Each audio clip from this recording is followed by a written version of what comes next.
بسم اللہ الرحمن الرحیم۔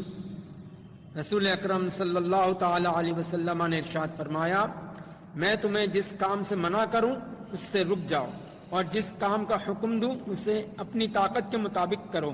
تم سے پہلے لوگوں کو محض ان کے سوالات کی کثرت اور اپنے انبیاء کرام علیہم السلام سے اختلاف کرنے نے ہلاک کیا۔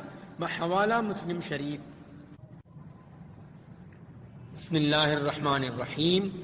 رسول اکرم صلی اللہ تعالی علیہ وسلم نے ارشاد فرمایا، حسد سے دور رہو، کیونکہ حسد نیکیوں کو اس طرح کھا جاتا ہے جس طرح آگ خشک لکڑیوں کو یا فرمایا گھاس کو کھا جاتی ہے۔ بحوالہ ابو داود۔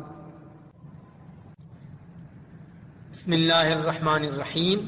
رسول اکرم صلی اللہ تعالی علیہ وسلم نے ارشاد فرمایا، بے وقوف وہ ہے جو اپنے نفس کو خواہشات کے پیچھے لاتا ہے اور اس کے باوجود اللہ تعالیٰ سے تمنائیں کرتا ہے کہ وہ بڑا کریم اور غفور الرحیم ہے، اس سے اور اس کے اعمال سے بے پرواہ ہے، اس لیے اللہ تعالیٰ اسے کوئی سزا نہیں دے گا بلکہ جنت میں داخل کر دے گا اور وہ اس کی من چاہی چیزیں اسے دے گا۔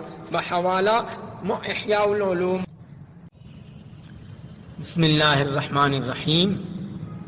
رسول اکرم صلی اللہ تعالی علیہ وسلم نے ارشاد فرمایا، ہر مسلمان پر علم سیکھنا فرض ہے، فرض عبادت کا طریقہ اور مسائل سیکھنا بھی اسی میں داخل ہے۔ بحوالہ صراط الجنان۔